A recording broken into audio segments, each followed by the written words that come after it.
Maya Williams stepped off the school bus, the humid Houston air clinging to her skin like a second layer of clothing. She clutched the straps of her backpack, a familiar nervous tension tightening in her stomach as she stared at the sprawling brick building of Clearview High School. This was her fourth new school in 3 years. Another fresh start she never asked for. Most kids moved for their parents' jobs or for better opportunities.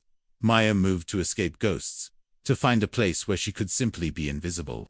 The campus buzzed with the chaotic energy of 1,000 teenagers starting their day. Laughter echoed across the manicured lawns, and students moved in tight-knit groups. Their conversations, a meaningless hum in the background of Maya's focus. Her mission was simple: get her schedule, find her locker, and identify the social landmines to avoid for the rest of the year. She kept her head down, a curtain of dark curls shielding her face, as she navigated the crowded entrance. She felt the curious glances of other students, the brief assessments given to any new face, but she met no one's eyes. To them, she was just a blank slate, and that's exactly how she wanted to keep it. The inside of the school was a maze of brightly lit hallways, decorated with faded banners celebrating past football victories and academic achievements. The air smelled of floor wax and teenage perfume. As Maya clutched her schedule and tried to make sense of the room numbers, she saw him. He wasn't hard to spot. He was the center of gravity in a hallway full of orbiting bodies. His name, she would soon learn, was Bryce Carter. He was tall, with the effortless confidence of a boy who had never been told no in his life. Leaning against a row of royal blue lockers, he was surrounded by his court of Letterman jacket-wearing friends, all of them laughing at something he'd just said. It wasn't just his good looks or the expensive clothes he wore. It was the aura of absolute control he projected. Other students would part ways for him like he was royalty. The younger kids avoiding his gaze, the girls whispering as he passed. Maya had seen his type before in every school she'd ever attended. They were the kings of their small kingdoms, their power built on a delicate balance of charm and fear. She knew instantly that he was the #1 person on her list to avoid. Her plan was to slip by unnoticed, just another face in the river of students flowing toward their first period classes. But fate, it seemed, had a cruel sense of humor. As she walked past Bryce's group, someone's shoulder slammed into hers, not hard enough to be an obvious assault, but just forceful enough to send her off balance. Her stack of books, which she'd been holding against her chest, tumbled from her arms and scattered across the polished linoleum floor. A few snickers erupted from the crowd. The heat of embarrassment crept up her neck as she knelt quickly, ignoring the eyes that were now fixed on her. "Well, what do we have here?" The voice was smooth, laced with an amusement that made Maya's skin crawl. She didn't have to look up to know it belonged to Bryce Carter. She could hear his friends chuckling. Behind him, a chorus for their king. She focused on gathering her books, her fingers fumbling with the slick covers of a history textbook and a worn copy of a novel. She just wanted this moment to end, to disappear back into the anonymity she craved. Bryce took a step closer, his expensive sneakers now in her line of sight. "I don't think I've seen you around before," he said, his tone casual, but his words a clear assertion of his dominance. He was letting her know that he saw everything and everyone, that she was in his territory now. Maya didn't answer. She stacked the last book, stood up, and tried to brush past him. But Bryce wasn't finished. He shifted his body slightly, blocking her path. "Hey, I'm talking to you," he said, the amusement in his voice starting to curdle into annoyance. The hallway was quieter now. The river of students had slowed, many of them stopping to watch the unfolding drama. This was a test, and everyone knew it. How the new girl responded would determine her place in the social food chain for the rest of the year. Maya finally lifted her head and met his gaze. Her eyes were dark and steady, holding none of the fear or intimidation he was used to seeing. There was a flicker of surprise in his expression, a momentary crack in his confident facade. He expected her to stammer an apology, to look away, to shrink under his attention. She did none of those things. Seeing that his usual tactics weren't working, Bryce decided to escalate. He reached out and gave a sharp tug on the strap of her backpack, pulling her back a step. It was a gesture of ownership, a physical reminder of who was in charge. "When I ask you a question, you answer," he said, his voice dropping low, carrying a clear threat. That was his mistake. For a moment, the world seemed to fall silent around Maya. The background noise of the hallway faded away. She turned her head slowly, her eyes locking onto his, with an intensity that made him unconsciously straighten his posture. A strange stillness settled over the crowd. Something was different about this girl. She wasn't fighting back, But she wasn't surrendering, either. She looked at the hand he still had on her backpack, and then back up at his face. "You shouldn't have done that," she said. Her voice was quiet, almost a whisper, but it cut through the air with the sharpness of a razor blade. It wasn't a plea or a warning. It was a simple statement of fact. Bryce blinked, momentarily thrown off.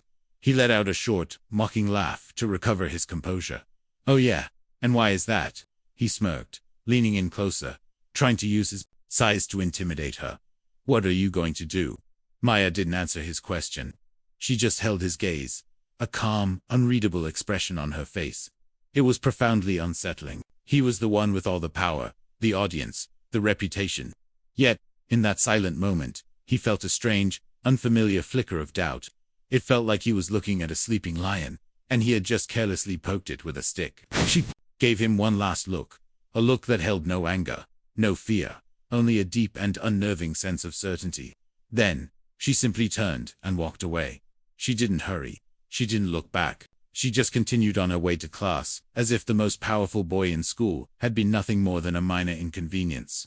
Bryce was left standing there, his hands still slightly outstretched, the laughter of his friends dying in their throats. He watched her disappear into the crowd, a furious and confused expression on his face. He had won the physical confrontation, but he felt like he had lost something far more important. He didn't know who she was or where she came from, but one thing was certain. Maya Williams was not who she seemed, and he had just made a mistake that was going to change everything. The silence Maya left in her wake was more deafening to Bryce Carter than any insult could have been. For the rest of the day, he couldn't shake the image of her calm, knowing eyes. He was the king of Clearview High, a monarch whose rule was absolute, built on a foundation of fear and popularity that he had carefully constructed since freshman year. Yet, this new girl, this nobody, had looked at him not with fear, but with something that felt dangerously like pity. His friends, who usually fed his ego, were uncharacteristically quiet, glancing at him with confusion. They had all witnessed their leader be dismissed as if he were nothing, and the unspoken question hung in the air. What was he going to do about it? For Bryce, the answer was simple. He had to break her. He had to make her react, to make her cry or scream or beg him to stop. He needed to see fear in her eyes to restore the natural order of his world. His obsession with Maya Williams began to consume him. He started watching her, studying her routine. She was a ghost, moving through the crowded hallways without leaving a trace. She ate lunch alone at a corner table, always reading a book, completely absorbed in her own world. She never spoke in class unless a teacher called on her, and when she did, her answers were short and correct. She was a fortress, and Bryce was determined to find a crack in the walls. His first real attack came 2 days later in the cafeteria. As Maya walked with her tray, heading to her usual solitary spot, Bryce timed his move perfectly. He stuck his foot out, a classic childish trip meant to send her sprawling and her food flying, ensuring maximum public humiliation. He envisioned the clatter of the tray, the splatter of milk, and the eruption of laughter that would follow, but it didn't happen. At the last second, Maya seemed to sense it, shifting her weight with an almost unnatural grace. Her foot caught his, but instead of falling, she stumbled forward a few steps, her body moving fluidly as she regained her balance, without dropping a single thing. She paused for a moment, straightened her back, and then turned to look at him. She didn't glare or say a word. She just gave him a tiny, almost imperceptible smile before turning and walking away. The laughter Bryce had been expecting never came. Instead, a few students who had seen the exchange just stared, impressed by her save. Bryce was left with his foot still awkwardly in the aisle, looking like a clumsy idiot. His face burned with a new kind of fury. This wasn't working. He escalated his campaign. He had one of his friends accidentally knock her books out of her locker between classes. Maya simply picked them up without a word. He started a rumor that she had been expelled from her last school for stealing. It circulated for a day, but because Maya never reacted, never defended herself, the rumor lost its energy and died. She was like smoke. The harder he tried to punch it, the more foolish she looked. His frustration was mounting, and his friends were starting to notice. "Dude, just leave her alone." His best friend, Kyle, had said, "She's not worth it." But it was too late for that. To Bryce, she was worth everything. She represented the first challenge to his authority, and if he backed down, his entire kingdom could crumble. His desperation peaked on a Friday afternoon. He saw her leaving the school, walking alone toward the student parking lot. This was his chance. No teachers, fewer students. He cornered her near the edge of the lot, his car parked nearby, blocking any easy escape. His two most loyal friends stood behind him, acting as his enforcers. "We need to talk," Bryce said, his voice flat and cold. Maya stopped and turned to him, her expression as neutral as ever. She glanced at his friends and then back at him, one eyebrow slightly raised. "I don't think we do," she replied calmly. "Oh, I think we do," he snarled, taking a step closer, invading her personal space. "You think you're so smart, don't you? Walking around here like you're better than everyone. Like you're untouchable." He was so close now, she could feel the heat radiating from his angry body. He wanted her to flinch, to take a step back. She stood her ground. "I don't think I'm better than anyone," she said, her voice still infuriatingly steady. "But I'm not afraid of you, Bryce." That was it. That was the line that made something inside him snap. "You should be," he hissed, his hand shooting out, and grabbing her arm. His grip was tight, punishing. "You have no idea who I am. You have no idea what I can do." Maya looked down at his fingers wrapped around her arm, and then back up at his face. For the first time, a flicker of emotion crossed her features, but it wasn't fear. It was disappointment. "You're right. I don't know who you are," she said, her voice dropping to a whisper, "but you have absolutely no idea who I am." As the last word left her lips, a deep, guttural roar sliced through the quiet afternoon air.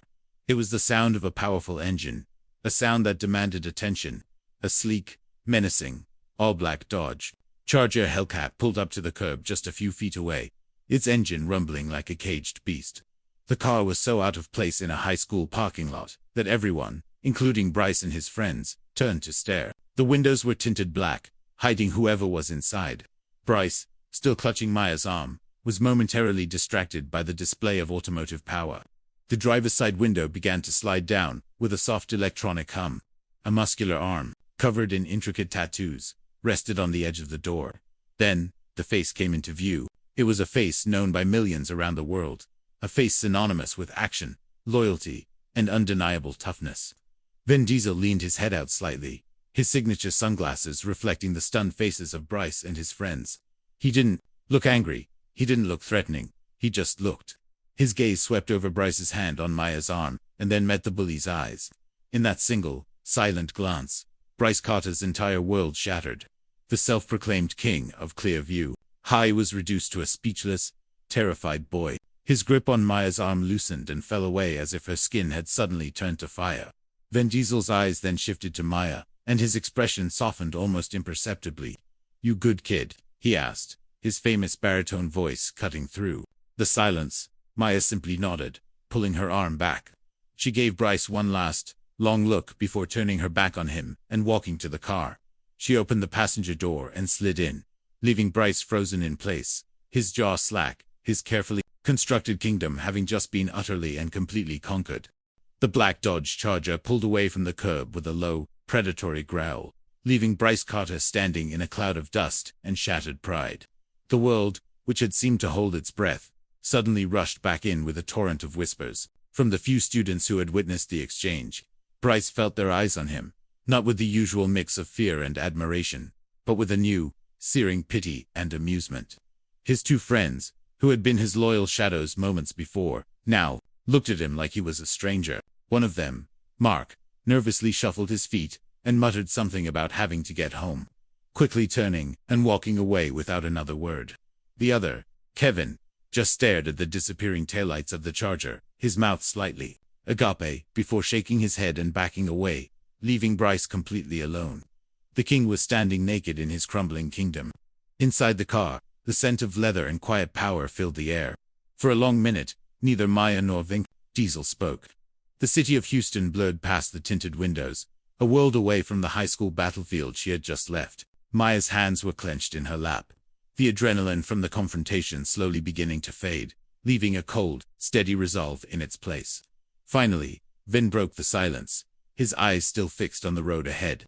"You were supposed to call me if he laid a hand on you," he said, his voice a calm, deep rumble. There was no anger, only a note of fatherly concern. Maya finally unclenched her fists and let out a long, slow breath. "He was about to," she replied quietly. "I knew you were close. I was handling it." Vin glanced at her, a faint smile playing on his lips. handling it. Kid, you were about to start a war. You didn't need to fight. Maya turned to look at him, her expression serious. He started the war the first day I got here. He just didn't know who he was fighting. Then navigated the car through traffic with an easy, practiced skill. There's a difference between fighting and winning, he said, his tone shifting into that of a mentor. Guys like him, they feed on reaction. They want the drama, the fear, the big public showdown. That's their fuel. The moment you give them that, you're playing their game by their rules. He paused, letting the words sink in. Your power, Maya, has always been that you don't play their game. You're quiet, you observe, and you wait. That drives guys like him crazy because they can't predict you. They can't control you. They drove in comfortable silence for another few blocks before Maya spoke again. So what was I supposed to do? Just let him grab me and push me around? Then shook his head. Never. But you don't win by throwing a punch back. You win by taking away their power. Today wasn't about me showing up in a fancy car. It was about showing him that the world is much bigger than his little high school hallway, and he has no idea who he's messing with. We didn't win because I'm famous. We changed the game because he's now scared of what he doesn't know. He was right. Maya knew it. Her initial strategy of being invisible had failed, but her second strategy of quiet defiance had worked, perhaps too well. It had pushed Bryce to a point of desperation, and his desperation had forced this dramatic reveal. The secret was out, or at least, a version of it was. The game had indeed changed. So what happens now? She asked, her mind already racing ahead. To Monday morning, now, Ben said, pulling into the long driveway of their secluded modern home. The whispers start. The rumors will fly. Everyone at that school is going to look at you differently. And him. His ego is crushed. A guy like that doesn't just walk away from public humiliation. He's going to get angry, and then he's going to get stupid. He put the car in park and turned to face her fully, his expression unreadable. This is the most dangerous part. He's a wounded animal now. He lost his power, and he'll do anything to get it back. Maya processed his words, a cold knot forming in her stomach. She had wanted to be left alone, but that was no longer an option. The confrontation had drawn a line in the sand. You think he'll try something else? She asked. Ving nodded slowly. I know he will, but this time, you'll be ready. You're not going to be the quiet new girl anymore. You're not going to just endure it. You're going to use what he doesn't understand, your intelligence. You're going to let him dig his own grave. He reached over and gave her shoulder a supportive squeeze. He thinks this is about strength and intimidation. You're going to teach him it's about strategy. The game has changed, kid. Now, you get to set the rules. As Maya stepped out of the car and walked toward the house, she felt a profound shift within herself. The fear was gone, replaced by a sharp, focused clarity. Ven wasn't going to fight her battles for her. He was giving her the playbook. Bryce Carter had started this, but she was going to finish it, not with fists or with fame, but with a quiet, calculated precision that he would never see coming. When Monday morning arrived, Clearview High was not the same school Maya had entered just a few days prior. The air itself seemed to crackle with a new kind of energy, a low hum of gossip that followed her from the moment she stepped off the bus. She was no longer invisible. She was a phenomenon. The whispers were a constant, rushing current in the hallways. Students who had never given her a second glance now stared openly, their eyes wide with speculation. The story of Friday's confrontation had spread like wildfire, mutating with each telling until it had become a piece of modern mythology. Some said the man in the car was a mafia boss. Others swore he was a secret government agent. The most popular theory, and the closest to the truth, was that he was a major Hollywood star, which only made Maya an even greater enigma. Instead of parting for Bryce Carter, students now parted for her, stepping aside with a mixture of awe and apprehension. A few brave souls even tried to talk to her, offering nervous smiles and asking if the rumors were true. To all of them, Maya gave the same polite, non-committal response, a small smile that revealed nothing. She knew that silence was her greatest weapon. It fed the mystery, making her seem more powerful than she was, while Bryce's power, built on loud threats and obvious intimidation, began to look cheap and fragile in comparison. Bryce, meanwhile, was living a nightmare. He walked through the halls that had once been his kingdom like a ghost, haunted by the echoes of his own failed authority. His friends were distant, offering weak greetings before finding excuses to walk the other way. They were like jackals who had followed a lion, and now that the lion had been wounded, Their loyalty was wavering. He saw the looks from other students, the smirks, the poorly hidden laughter. Every whisper felt like a direct attack on his pride. He was suffocating, and the only person he could blame was the quiet girl who had somehow orchestrated his downfall. Without lifting a finger, his wounded ego demanded revenge. He couldn't let it end like this. He needed to prove that she was nothing, that the car and the famous face were a fluke. He needed to reassert his dominance in a way no one could ignore. His plan was crude, born of desperation rather than strategy. On Tuesday, Maya arrived at her locker to find it had been brutally vandalized. Thick, black marker had been used to scrawl ugly words across the blue paint. Freak, liar, nobody. A foul-smelling mixture of ketchup and mustard had been smeared on the handle, and her textbooks, which had been inside, were tossed onto the floor, some of their pages ripped. A small crowd had already gathered, watching and whispering, waiting to see how the mystery girl would react to such a direct and ugly assault. This was Bryce's public challenge. He stood across the hallway, arms crossed, a smug look on his face, waiting for the tears, for the anger, for the breakdown that would prove he was still in control. But Maya did not cry. She didn't even look angry. She simply stared at the mess for a long moment, her expression unreadable. Then, she calmly bent down and began picking up her books, brushing them off with a deliberate, unhurried motion. The crowd watched in stunned silence. She placed the damaged books neatly into a backpack before pulling out a small packet of wet wipes. She meticulously cleaned the sticky handle of her locker, her movements precise and calm. Then, she did something no one expected. She reached into her bag and pulled out her own marker, a bright red one. Bryce's smirk faltered, his curiosity piqued. Next to the crude, angry letters of the word freak, Maya carefully wrote, in neat, elegant script, 2 small words, ... is the new cool. She capped the marker, slung her backpack over her shoulder, and walked away, not even giving Bryce a passing glance. A beat of silence passed, and then a single student snickered. Another one joined in, and then another. Within seconds, a wave of laughter rippled through the hallway, not cruel laughter directed at Maya, but mocking laughter directed at the pathetic display on the locker and the furious boy across the hall. Bryce's face turned from smug to a deep, blotchy red. He had thrown his most powerful punch, and she had caught it in the palm of her hand and simply opened her fingers, letting it fall harmlessly to the ground. She hadn't just defeated him, she had made him irrelevant. As he stormed away, the laughter following him down the hall, Maya knew this wasn't over. She had won the battle, but Vin's words echoed in her mind. A wounded animal is the most dangerous. She had stripped him of his pride and his power in front of everyone. He had nothing left to lose, and she knew, with a chilling certainty, that his next move wouldn't be with markers or rumors. It would be far worse. The days following the locker incident were strangely quiet, a tense peace that felt more like the calm before a hurricane than a true resolution. Bryce Carter was a ghost in the hallways he once ruled. He stopped talking to his friends, stopped making eye contact, and his usual arrogant smirk was replaced by a tight, resentful scowl. This silence was more unnerving to Maya than his loud-mouthed bullying had ever been. She knew, with a deep and unsettling certainty, that he was not defeated, he was cornered. And a cornered animal is unpredictable. She remained on guard, a soldier waiting for the final, desperate charge. The attack came on Thursday morning, not in a hallway or a classroom, but in the digital space where reputations are made and destroyed in an instant. Bryce unleashed his masterpiece of revenge, a long, carefully crafted social media post.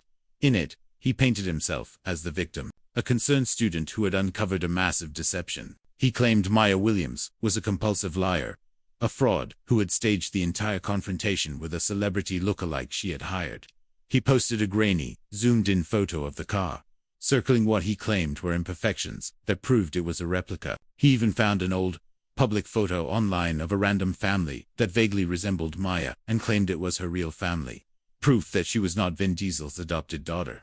He ended the post with a call to action. Don't let this liar fool you. She came to our school to get famous off a lie. Let's show her what Clearview thinks of frauds. The post exploded. Within an hour, it felt like everyone in the school had seen it. The tide of public opinion, which had been so firmly on Maya's side, began to waver. Doubt is a powerful poison. Students who had been intimidated by Bryce were now confused. Was it possible? Staging something so elaborate seemed crazy. But Bryce's post was filled with just enough fake details to sound plausible to a teenage audience. In the cafeteria, people looked at Maya with suspicion. The whispers returned, but this time they were laced with uncertainty. For the first time, Maya felt a pang of real pressure. Bryce hadn't attacked her with his fists. He had attacked her reality, her very identity. He was trying to erase her truth. She pulled out her phone, her fingers hovering over her contact list. Every instinct telling her to call Vin and tell him what was happening. But then she remembered his words. "You're going to teach him it's about strategy." She took a deep breath, her mind clearing. She wasn't going to get defensive. She wasn't going to engage in a messy online war. She was going to end it. She sent a single, short text message. An hour later, as the digital rumors reached their peak, a new post appeared online. It wasn't from Maya. It was from Vin Diesel's official verified Instagram account, which had over 100 million followers. It was a simple, 30-second video, filmed in what was clearly their home kitchen. Vin was leaning against the counter, looking directly into the camera with a calm, fatherly expression. "You know," he began, his voice a low, familiar rumble, "family isn't always about blood. It's about love. It's about loyalty. And it's about protecting the people you love, no matter what." He then turned the camera slightly, and Maya walked into the frame, standing beside him. She wasn't crying or looking angry. She just looked at peace. Vin put a protective arm around her shoulder. "This is my daughter, Maya," he said, his voice firm and absolute. "I'm proud of her. Proud of her strength, her intelligence, and her heart. So, a little piece of advice to anyone out there who thinks they can build themselves up by tearing down a good person with lies. Don't. The truth always has a way of finding the light." He ended the video with a simple smile and a nod. The impact was nuclear. It was irrefutable, undeniable, and broadcast to the entire world. Within minutes, the video link was being shared by every student at Clearview High. Bryce's post, which had seemed so powerful an hour before, now looked like the pathetic, desperate lie that it was. The final nail in the coffin was the flood of comments on Bryce's original post from complete strangers all over the globe, mocking him, calling him out, and defending Maya. He was no longer just a school bully. He was an international fool. Bryce saw the video during his 5th class. A student, a few rows ahead of him, gasped and turned their phone around to show their friend. Soon, the entire class was secretly watching it, their eyes flicking from their screens to Bryce's pale, horrified face. The blood drained from his cheeks. There was no recovery from this. He hadn't just been proven wrong. He had been publicly corrected by one of the biggest stars on the planet. He had picked a fight he could never win, and had been swatted away like an insect. The king had not just fallen. His throne had been vaporized. He stood up abruptly in the middle of class, and walked out without a word, unable to endure the weight of 1,000 stares. He never returned.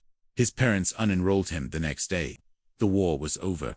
Maya Williams had won, not by raising her voice, but by standing in her truth.